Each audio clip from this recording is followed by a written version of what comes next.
Shalom, nous allons étudier le Daf Dalet dans Masechet Makot et nous reprenons 5 lignes à la fin du Daf. Gimel Amud Bet, Amar Rav Yuda Amarav, Shoshet Logim, Maim Shenafal et Tochan, Korto Shel Yain. On avait vu ça rapidement hier. On parle ici de l'halakha qui dit que lorsqu'on remplit un mikvé qui n'est pas encore arrivé à son milouï de Arbaim Sea, s'il y a une quantité de 3 logim d'eau qui tombe dedans mais que c'est de l'eau qui ne vient pas d'une autre source ou d'une autre pluie, à ce moment-là, le mikvé devient Pasoul. Et ici, on nous parle de Shedlogim, Maïm, Shenafal et Tochan, Kortov, Shelin. On a ces 3 logim d'eau, mais dans lesquels tombe un peu de vin. Ou Mariain qui est Mariain. Et le vin change l'apparence de cette eau. Cette eau devient couleur vin. Alors, on nous dit ici, la floula mikvé, si ça tombe dans le mikvé, l'eau pesaluhu. Le mikvé n'est pas rendu Pasoul. Rav Kana ne comprend pas. Il dit, Vechi, Aben Zelemet Seva. Quelle différence avec de l'eau colorée? Quand on a de l'eau qui est colorée, c'est possible le mikvé, dit c'est marqué dans une Mishnah. Rabbi Yossé Omer, mais c'est pas possible le mikvé, de l'eau colorée, ça rend un mikvé pasoul, béchoché de logim avec 3 logim. Et donc il dit ici pareil, c'est 3 logim d'eau qui ont été mélangés avec du vin. Le vin n'a fait que colorer l'eau. Malé, Rava lui répond à Tam, Maya de Tsiva Amikre, là-bas c'est de l'eau colorée. Acha ici, comme c'est du vin qui a coloré et que c'est le vin qui l'a emporté au niveau de l'apparence, Chamra Meziga Mikre, ça s'appelle du vin dilué et non pas de l'eau colorée. Dans la Gemara s'étonne. Elle dit Ve'atane Rabbi Chia, pourtant Rabbi Chia a dit que au Ridou et Amigvé, que Rabbi Chia a dit qu'au contraire, que lorsqu'on a de l'eau dans laquelle on a mélangé du vin, cette eau-là, si elle tombe dans le migvé, elle est possède le migvé. Donc on a ici Rav qui est contredit par une braïta de Rabbi Chia. Amar Rava répond Lokashia. Rabbi Yochanan ben Nouri, Harabanan. Chacun, Rav et Rabbi Chia qui est l'oncle en plus de Rav, et Rav qui peut être relègue sur un Tana, mais là en tout cas en l'occurrence, il n'y a pas besoin de dire cela, puisque Rabbi Chia et Rav auraient chacun choisi un avis, soit Rabbi Yochanan ben Nouri, soit Rabbanan. Qu'on va voir tout de suite, Ditnan, c'est une Mishnah. Shloshet Login Maim, Chaser Kortov. Alors, je précise ici que dans les cas qu'on avait cités jusqu'à présent, que ce soit de l'eau colorée ou que ce soit de l'eau qui a été mélangée avec du vin, on avait quoi qu'il arrive, à la base 3 logim d'eau, donc la quantité d'eau suffisante pour être passé à la mikvé, qui a été mélangée avec de la couleur ou avec du vin. Là, on parle d'un cas où on n'a pas 3 logim d'eau. Donc, Chaser Kortov, il manque un Kortov. Shenafal et Tochan Kortov Shel Yain, dans lequel tombe un Kortov de vin. Donc, il n'y a pas la quantité de 3 logim d'eau pure.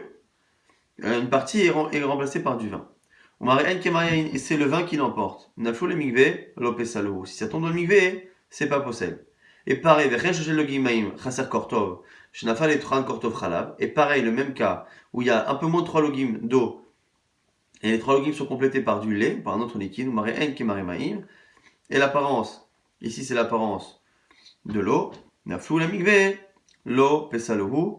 Ici, ça n'est pas possède, c'est un akama qui ne tient pas compte kaniré de l'apparence, puisque finalement ici, que le vin l'emporte sur l'eau, ou que l'eau l'emporte, en l'occurrence dans le second cas, sur du lait, on ne tient pas compte, est-ce que c'est une apparence d'eau ou une apparence d'un autre liquide?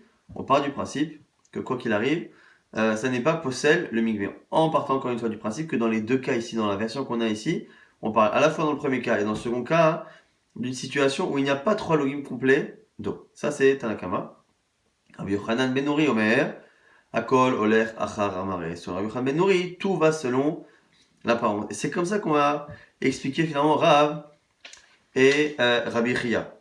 Encore une fois, ici Rabbi Yochanan ben Nouri et Tanakama dans cette Mishnah, par d'un cas où il manque un Kortov, mais on transpose l'idée. La marloquette c'est quoi finalement?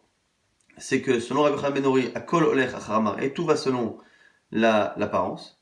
Alors que selon le premier avis, apparence ou pas apparence, c'est une question de quantité. Et donc, Rav qui a dit qu'à partir du moment où de l'eau, même 3 logim, ont été transformés en vin par un mélange qui a changé leur apparence, à ce moment-là, c'est plus de l'eau, c'est du vin. Ça ira comme Rabbi Yochanan ben Nouri. Et Rabbi Chia qui dit que c'est possible, il ira comme ici Chachamim, même si Tanakama ici dans cette Mishnah parle d'un cas différent, mais dans l'idée, c'est que Tanakama, Chachamim et donc Rabbi Chia, en même temps, ne tiennent compte que de la quantité. Il y a 3 logim d'eau, c'est pas quoi qu'il arrive. Il n'y a pas 3 logim d'eau, ce sera caché. Maintenant, la Gemara s'étonne. Elle dit, mais attends, toi tu es en train de me rapporter cette braïta, cette Mishnah, je veux dire, comme si on était sûr de ce qu'elle disait. Le problème, c'est que même Rav Papa lui-même n'était pas sûr. On va dire, ah, mais l'Arabi, Rav Papa se pose la question sur le premier cas de cette Mishnah, dans le cas du vin. Est-ce que on a enseigné un cas où il y a Chasser Kortov? Est-ce qu'il manque un peu des 3 logim ou pas? Ben, Rav Papa pose la question. Rav, Tane Chasser Kortov Berecha. Est-ce que Rav, qui tient compte que de l'apparence, est-ce qu'il a la même version de la Mishnah et il dit qu'à Chasser Kortov, Avashosha logim, et Tanakama Pasle, et donc, effectivement, donc c'est la version que l'on a, et donc ça voudrait dire que selon Tanakama, s'il y avait 3 logins d'eau, ce serait pas soul, et la seule raison pour laquelle Tanakama autorise, parce qu'il n'y a pas 3 logins, et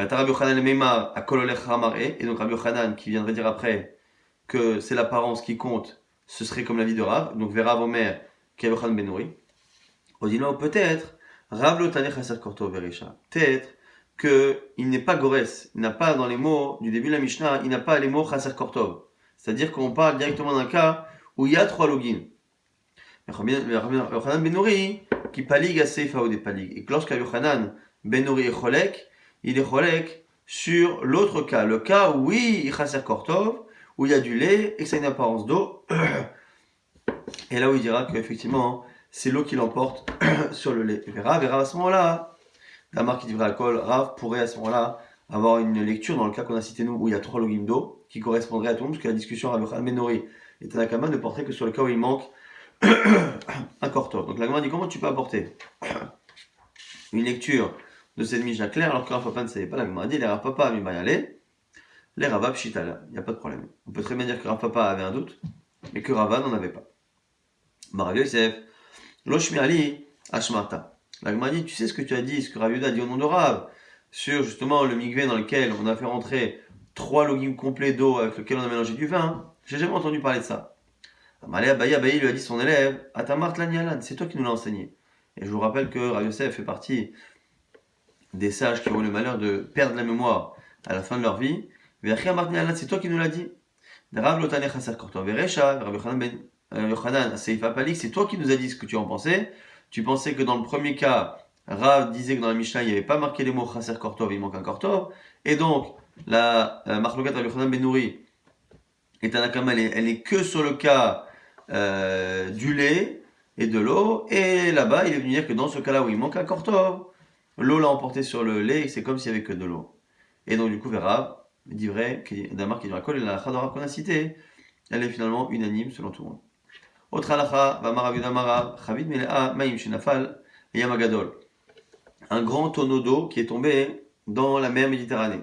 À Tovel Sham, celui qui se trempe à l'endroit où le tonneau est tombé. Donc l'eau dans le tonneau n'est pas cachère pour la tvila. Et il s'est trempé à l'endroit où le tonneau est tombé à l'instant. L'oratalot vila, la tvila n'est pas bonne, donc il n'est pas purifié. Rachinal Shelogim, Shelo Ayub et Makom, Echad, on craint finalement qu'à côté de cet endroit où le tonneau est tombé, on se retrouve à avoir 3 logins, la quantité qui pose un problème, les 3 logins à un seul endroit qui pose problème. On dit Vedar, qu'elle Yamagadol, tout ça c'est parce que c'est Yamagadol, c'est la mer. Des Kaima, car elle n'a pas tendance à trop bouger. À Balnara, Beralma, l'eau, mais évidemment qu'un fleuve où on ne retrouve jamais la même eau à chaque instant, évidemment qu'il n'y a pas de question. Tania on a une braïta qui confirme avec un autre cas, Chavid Mel'a Yinafla Yamagadol, un tonneau de vin qui tombe dans la mer. Atovel Sham Loraktalot Fila, ce qui se tremble là-bas n'est pas purifié. Pourquoi? Parce que là aussi, on craint qu'il y a quelque chose. La Gemara dit Vechen, qui carche Trouma. Et un autre cas, qui carche Trouma, un morceau de pain, on va dire, un morceau de Trouma, qui doit rester pur. Shinafal Sham, qui tombe à cet endroit-là. Donc il tombe à l'endroit où il y a le vin. Et il y a un tamé là-bas qui s'est trempé.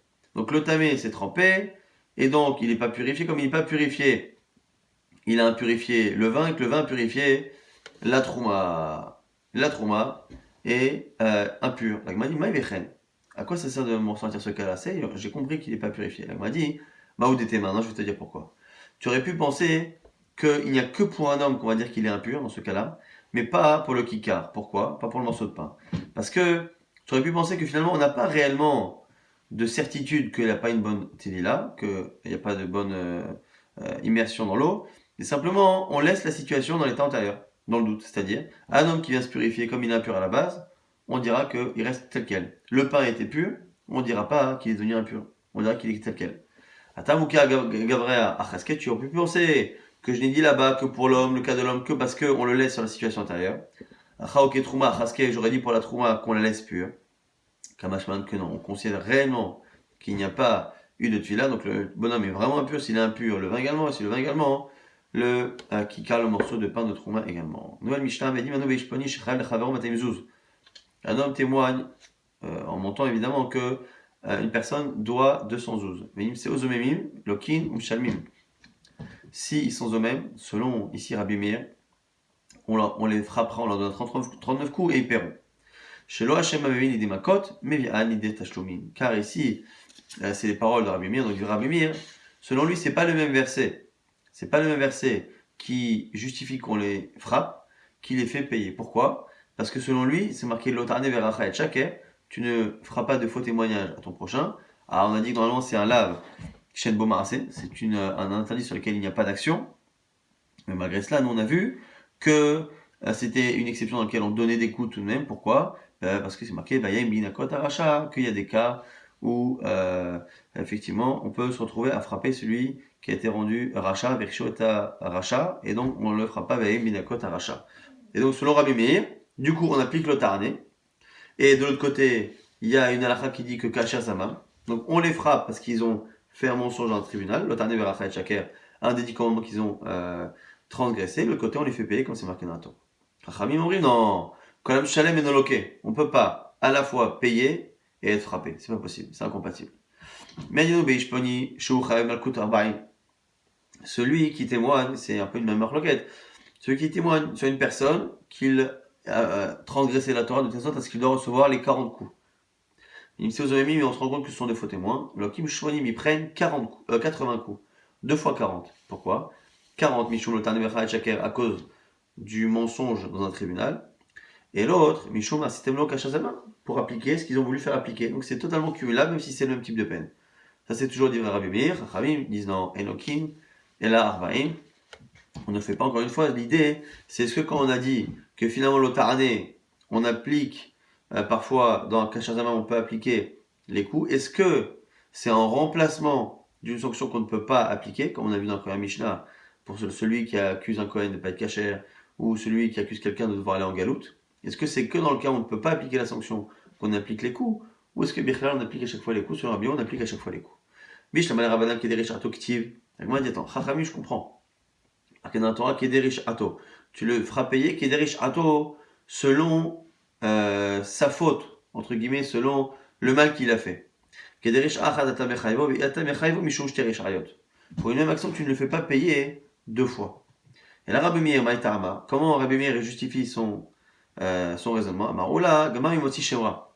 Lui, il a appris d'une halakha de Moti Shemra. Pourquoi? Ma Moti Shemra, Lokeun Shalem, Avkol, Lokeun Shalem, Moti Shemra, c'est quelqu'un qui reçoit des coups et qui va payer. Moti Shemra, c'est celui qui épouse une femme et qui, comme il ne veut plus rester avec elle et qui ne veut pas assumer et payer la ktouba comme on l'a demandé, il invente un mensonge sur cette femme de telle sorte à rendre invalide l'union et dire que la femme ne s'est pas engagée, on n'a pas fait en tout cas ce qu'elle s'était engagée à faire. Moti Shemra, la Torah dit Veïseru Oto. Ils le frapperont et il donnera à ce moment-là Chamishim Kesef, il donnera une certaine somme. Et donc on voit là-bas qu'on peut frapper et faire payer, donc on va dire la même chose chez nous. Là, on a dit non, mal, Moti Shemra, chez Knas, là-bas tu peux pas transposer, là-bas c'est un Knas, là-bas c'est une amende. À partir du moment où c'est une amende, c'est quelque chose qui n'a pas de réelle logique, c'est dissuasif, et donc on ne peut pas appliquer ça ailleurs. La Gemara dit ça va là, Rabbi Akiva, la Gemara dit vous avez mis Knasaou, la Gemara dit il n'y a aucun problème. Celui qui dit ça, c'est Rabbi Meir, te dira qu'il pense comme Rabbi Akiva.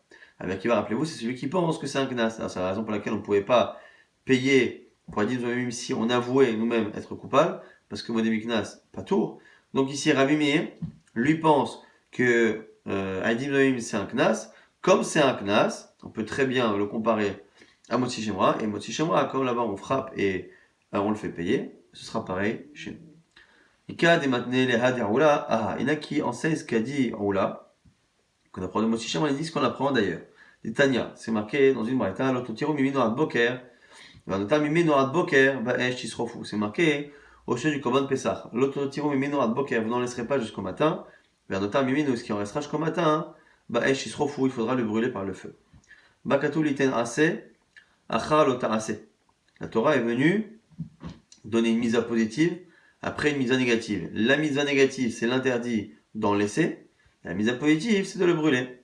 L'Omar, chez En Lokina Alav, selon lui, ça veut nous dire qu'on ne frappera pas la personne qui transgresse, puisque finalement, en réalité, c'est surtout une mitzvah de brûler. Celui qui transgresse l'interdit de laisser ne sera pas frappé, dit vrai Rabbi Yehuda. Rabbi Akiva nous dit, l'homme inachem ouzé. C'est pas ça l'essentiel.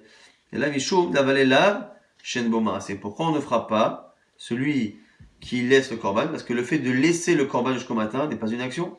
Or, tout interdit qui ne se fait pas par une action, on ne frappe pas. Et Chol lav Shen Boma, c'est En Lokina lav. L'agma dit Mikla de Rabbi Yehuda, ça va lav, Shen Boma, c'est Lokina lav. Mais n'allez, l'agma dit attends, mais si on lit cet enseignement, on a l'impression que selon Rabbi Yehuda, on peut frapper quelqu'un qui a transgressé un lave sans marasser. Alors la Gemara nous dit Amaroula, Gamami Moti Shemra, il apprend de Moti Shemra. Ma Moti Shemra, lav shen bo marasé, velokina lav, av kol lav shen bo marasé, lokina lav. Moti Shemra, celui qui parle, qui dit un mensonge sur sa femme, au-delà du fait que non seulement il va payer, il va être frappé, mais il est surtout frappé alors que il n'a pas fait d'action, c'est ce que la parole n'est pas considérée comme une action. La Gemara dit Mal Moti Shemra, sheken lokeon shalem. La Gemara repousse, il dit non, mais là-bas c'est spécial. Parce que dans tous les cas, c'est ce qu'on vient de dire à l'instant, c'est qu'un Moti Shemra cumule les exceptions. Non seulement on le frappe alors qu'il n'y a pas d'action, mais on le frappe alors qu'il paye. Donc ne commence pas à prendre ces halachot-là, puisque ce sont des exceptions. Et la Mar Resh Lakish nous dit Gama me'adim zomemi. Alors on va l'apprendre des faux témoins. Ma adim zomemi mlav shen bo maraseh, velokina lav, de la même manière que les faux témoins ne font pas d'action et sont frappés. Av kol lav shen bo maraseh, lokina lav. Pareil pour les autres lav. Elle m'a dit, mais non, sheken, tu peux pas apprendre un Zomim, c'est une exception. En quoi? C'est qu'on peut les punir sans atraa. On n'a pas besoin de prévenir des faux témoins. En général, pour punir quelqu'un dans la Torah, il faut toujours deux témoins qui le préviennent avant son action, et qui le préviennent et qui lui annoncent sa sanction. Les faux témoins, la Torah dit n'en a pas besoin. Il n'y a pas besoin de leur dire, attention, si vous faites un faux témoignage, on vous appliquera ce que vous avez voulu faire. Pas besoin. La Gemara dit, mais c'est pas vrai. Pourquoi? Parce que ce n'est pas cette particularité de Hadith Zomim qui fait qu'on donne des coups, c'est pas uniquement parce que il n'y a pas d'atra, il n'y a pas de nécessité de prévenir, que on peut les frapper sans action. Parce que Moti Shemra, comme on a vu, celui qui ment au sujet de sa femme, il y a bien besoin d'atra, et pourtant, on le frappe alors qu'il n'y a pas d'action. Le Chazaradin, l'oreisé qui est le raisonnement revient, et finalement on se rend compte que c'est pas la particularité de l'un qui justifie, c'est pas celle de l'autre non plus. Atzad Hashaveh Shebaim, et donc du coup il faut faire un tronc commun. Lav Shen Boma Ase Lokina Lav, Av Kol Lav Shen Boma Ase Lokina Lav, et donc du coup il faut trouver un point, c'est-à-dire qu'en fait on est en train d'essayer d'apprendre. Or chacun, on propose de dire qu'on ne peut pas apprendre de lui parce que ce serait une exception qu'il a chez lui qui fait que. Mais comme l'exception que chacun a à l'autre ne l'a pas, c'est-à-dire Moti Shemra a une exception, c'est quoi l'exception? C'est qu'il est loqué au Meshalem. Alors, à Dizoïm, c'est différent. Ah, mais à Dizoïm, il y a une particularité, c'est quoi? C'est qu'à Dizoïm, il n'y a pas besoin d'atra. Ah, mais ça, il n'y a pas non plus chez l'autre. Donc, la Gemara dit, on n'a qu'à regarder les deux. Les deux n'ont rien en commun, si ce n'est le fait qu'il n'y a pas d'action, et pourtant, on les frappe. La Gemara dit, non, mal, ça chaveh shebem, shechen knas. Non, mais il y a un point commun entre les deux. C'est quoi? C'est que ce sont des knas, encore une fois, selon Rabbi Akiva. La Gemara dit, allo kasher, Rabbi Yehuda lo savale que Rabbi Akiva. La Gemara dit non, alors Rabbi Yehuda pense pas comme Rabbi Akiva. C'est-à-dire que Rabbi Yehuda penserait que c'est pas un knas. Comme c'est pas un knas, tu vois bien que knas ou pas knas, puisque Moti Shemra, effectivement, tu peux dire que c'est un knas, mais Rabbi Yehuda dira que à partir du moment où on ne paye pas quelque chose de fixe, c'est pas un knas. Et donc, tu vois bien que knas ou pas knas, dès qu'il y a un lave, avec ou sans action, on frappe. La Gemara dit là, la Gemara dit non, mais tu peux trouver un tzad chamour, et on verra, on laissera la suite de ce raisonnement pour le DAF de demain, parce que là, ça commence à être un peu compliqué. On va rapidement essayer de résumer ce qu'on a vu aujourd'hui. On a vu que selon Rav, tout allait selon l'apparence dans un mikvé. Donc, même si on a 3 logins d'eau, donc normalement que c'est déjà posé à la migvé, mais qu'on rajoute un liquide, comme par exemple du vin ou du lait, mais du vin en tout cas qui change l'apparence, ça devient du vin. Et donc lui il pense que Akol Oler Haramare. Après, Rabbi Yochanan, Menouri et Tanakama, on ne sait pas exactement sur quoi ils sont marloqués, il y a 2 versions. En tout cas, ça, c'est un premier avis, et qui vont dire qu'à partir du moment où il y a déjà 3 logins d'eau, ben, ces 3 logins d'eau ne changeront jamais de statut. Et après, il y a aussi autre chose. Est-ce que lorsqu'il n'y a pas 3 logins d'eau et qu'on complète avec un autre liquide, il y en a qui disent que là, apparence ou pas apparence, à partir du moment où il n'y a pas les 3 logins d'eau, ce sera jamais pas soul. Il y en a qui disent que là aussi, ça ira selon le maré, ça ira selon l'apparence. On a vu que Rava avait une certitude dans la lecture de la Mishnah, enfin pas, n'en avait pas une. On a vu après que dans le même genre, si on verse de l'eau d'un tonneau, un tonneau d'eau ou un tonneau de vin dans la mer, on n'a pas le droit de se tremper à cet endroit-là. Et c'est pas simplement qu'on a un doute sur la cacheroute de la personne, c'est qu'on dit vraiment qu'il est tamé à tel point que si un objet de trauma, il sera purifié à côté. Après, on a vu le marloquet Rabbi Meir, Chachamim. Est-ce que lorsqu'on dit que l'on peut frapper des hadiths de est-ce qu'on les frappe à chaque fois? Selon Rabbi Meir, on les frappe à chaque fois. Avant même d'appliquer Kasha Zamam, avant de leur appliquer ce qu'ils ont voulu faire, on les frappe. S'ils ont voulu faire payer, on les frappe et on les fait payer. Ils ont voulu faire frapper, on les frappe une première fois pour le lave, et après on les frappe pour ce qu'ils ont voulu faire frapper l'autre. Ça, c'est un marque de Rabbi Meir Chachamim. Chachamim pense que des riches tu n'appliques qu'une seule sanction, alors que Rabbi Meir aurait dit que de Moti Shemra, on apprend, parce que Moti Shemra, c'est un cas où celui qui a menti sur sa femme paye et en même temps peut être frappé, et donc du coup c'est lié aussi à la marloquette. Est-ce que là-bas, Moti Shemra, c'est différent de chez nous, parce que là-bas c'est un knas, c'est une amende, et est-ce que chez nous c'est une amende? Si c'est une amende, on peut apprendre de là-bas, sinon non. Et la souga dans laquelle nous étions, c'est une souga, on va dire, ressemblante. À la base, c'est sur autre chose, c'est marloquette, Rabbi Yehuda et Rabbi Akiva. Quelle est la raison pour laquelle celui qui laisse un korban de Pessah jusqu'au lendemain, pour quelle raison il ne reçoit pas des coups? Est-ce que c'est parce que la Torah a donné assez une mitzvah positive pour essayer d'arranger, ou est-ce que parce que c'est une mitzvah négative dans laquelle il n'y a pas d'action? C'est justement la marloquette. Et donc la question justement de Rabbi Yehuda, c'est selon Rabbi Yehuda, donc on pourrait recevoir des coups théoriquement si on fait un interdit qui n'a pas d'action. Quelle serait la source? Quelle serait la source? La source, ce serait justement Motzi Shemra, mais Motzi Shemra associé en même temps à Edim Zomemim, avec le fait que finalement, la particularité de chacun ne peut pas justifier le fait que on donne des coups à quelqu'un alors qu'il n'a fait que parler, parce que Motzi Shemra il a menti, et Edim Zomemim aussi il a menti, c'est 2 cas où le mensonge entraîne Malkout. Faudrait dire que selon Rabbi Yehuda, même si chacun a une particularité, le fait que chacun ait une particularité que l'autre n'a pas, à ce moment-là, on se retrouve à dire que c'est la raison pour laquelle on peut apprendre des deux. Et pour dire que les deux ont une particularité chacun que l'autre n'a pas, il faudrait dire que l'un est un knas, Moti Shemra, mais que l'autre, elle dit ne l'est pas, donc Rabbi Yehuda ne penserait pas comme Rabbi Akiva.